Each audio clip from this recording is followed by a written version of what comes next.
पूरब पढ़ा लिखा होनहार लड़का था। पिता की मृत्यु के बाद मां ने ही पाल पोस कर बड़ा किया था। आज अपने दम पर उसने सरकारी नौकरी पाई थी। नौकरी करते हुए 2 साल हो गए थे। उसकी मां उसके पीछे पड़ गई थी कि नौकरी करते हुए तुझे 2 साल हो गए हैं, अब तो मेरी बात मान ले, शादी के लिए हाँ कह देना। मां को नाराज नहीं करना चाहता था, परंतु क्या करें, वह कुछ साल और मां को खुश रखना चाहता था। इसीलिए शादी के लिए हरी झंडी नहीं दिखा रहा था। कहते हैं न समय का पहिया हमें कैसे घुमाता है कि हम भी मात खा जाते हैं और हमें पता भी नहीं चलता है। वैसे ही एक दिन पूरब ऑफिस से घर आया था तो उसके मामा जी आए हुए थे। पूरब ने उन्हें नमस्ते किया और हालचाल पूछकर अंदर फ्रेश होने चला गया था। मां ने चाय बनाकर पूरब को बुलाया, वह बैठक में चाय पीने आ गया। मां भी वहीं बैठ गई थी। इधर उधर की बातें करने के बाद मामा जी मुद्दे पर आ गए थे कि उनके पहचान में एक लड़की है जो पढ़ी लिखी नहीं है परंतु घर के सारे कामकाज में निपुण है। पूरब ने उन दोनों से कहा कि आप लोग किस जमाने में जी रहे हो? आजकल पढ़ाई का बहुत ही महत्व है। नौकरी करने की ही जरूरत नहीं है, पर मां कम से कम अपने बच्चों को पढ़ाने बैठ जाए, यही बहुत है। मामा ने कहा, देख पूरब, तू बहाने मत बना, बच्चों को ट्यूशन भेजकर भी पढ़ाई पूरी करा सकते हैं। समझने की कोशिश कर, उसे घर के सारे काम आते हैं। पढ़ाई के बारे में उनके माता पिता की राय यह है कि कितना भी पढ़ा लो पर लड़कियों को रसोई ही संभालना है। इसलिए उन्होंने सोचा उन पैसों को भी दहेज में दे देंगे।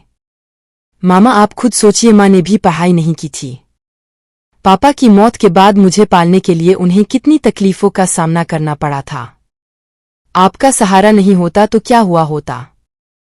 देख पूरब, तब की बात अलग है, वैसे भी हम बुरा क्यों सोचें बेटा, वैसे भी शुभ अवसर पर शुभ शुभ बोलना चाहिए। अब तू मेरी बात सुन, एक बार मेरे साथ चलकर उस लड़की को देख ले। मैंने उन लोगों से वादा किया है कि मैं तुम्हें लेकर जरूर आऊंगा। मेरी बात रख लेना, चाहे तो लड़की को देखने के बाद पसंद नहीं आया है कहकर मना कर देना। पूरब को यह बात अच्छी लगी थी कि मैं लड़की को देखकर पसंद नहीं आई तो मना कर सकता हूं। बस आनंद फानंद सब मिलकर लड़की को देखने उनके घर पहुंच गए। ईश्वर की कृपा थी या पूरब की नजरों का धोखा कि पूरब ने उस लड़की को देखा और हाँ कह दिया था। शायद इसे ही भाग्य का फैसला कह सकते हैं, क्योंकि उस समय किसी ने भी, क्या पूरब को भी याद नहीं था कि वह लड़की पढ़ी लिखी नहीं है। पूरब ने घर से निकलने के पहले पढ़ाई के महत्व के बारे में जो भाषण दिया था उसे भी ताक पर रख दिया और शादी के लिए राजी हो गया था। जब लड़के लड़की की तरफ से हाँ हो गई थी तो फिर देर किस बात की है सोचकर बड़ों ने शादी का मुहूर्त भी निकलवा दिया था। कुछ ही दिनों में दोनों की शादी धूमधाम से हो गई थी।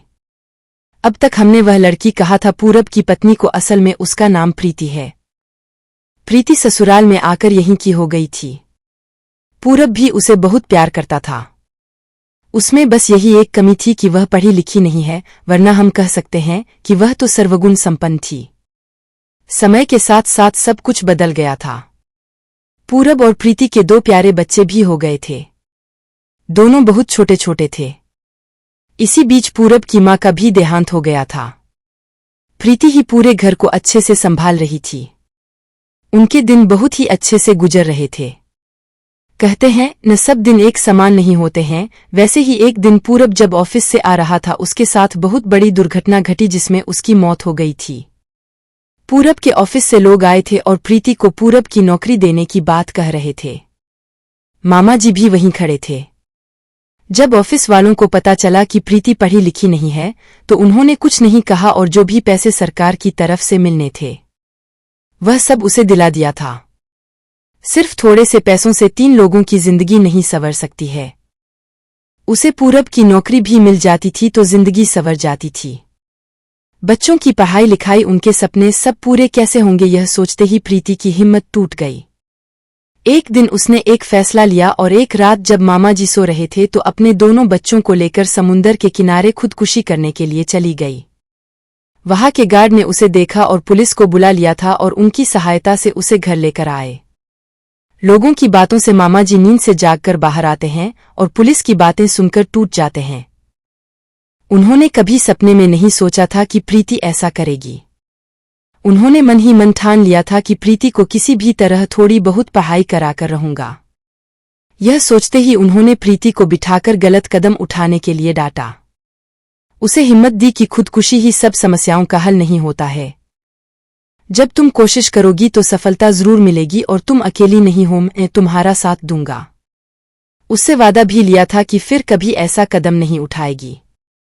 प्रीति ने भी मामा जी की बात मानकर उनसे माफी भी मांग लिया था और वादा किया था कि अब कभी भी वह ऐसे कदम नहीं उठाएगी, साथ ही अपनी आगे की जिंदगी संवार लेगी और अपने बलबूते पर अपने बच्चों की परवरिश भी करेगी। मामा जी पूरब के घर में ही प्रीति के साथ उसका सहारा बनकर रहते हुए उसे पढ़ने के लिए प्रोत्साहन देने लगे थे। इस बीच पूरब की भविष्य निधि का उपयोग घर चलाने के लिए किया और प्रीति को पढ़ने के लिए भेज दिया। प्रीति ने भी बहुत ही शिद्दत से पढ़ाई किया। माँ और बच्चे बैठकर एक दूसरे को सुझाव देते हुए पढ़ते थे। इस तरह प्रीति ने बच्चों के साथ मिलकर पढ़ाई की और अपने पैरों पर खड़े होकर दिखाया कि जहाँ चाह होती है, राह अपने आप मिल जाता है। मामा जी जब भी प्रीति को मेहनत करते हुए देखा है, तब उन्हें पूरब की बात समझ में आई थी कि लड़कियों के लिए पढ़ाई करना कितना आवश्यक है। जरूरत पड़ने पर यही पढ़ाई उनके काम आती है, क्योंकि जाने कब जिंदगी में कौन सा मोड़ आ जाए ये कोई नहीं जानता। अगर आपको ये कहानी पसंद आए तो प्लीज़ लाइक, शेयर और सब्सक्राइब जरूर करें।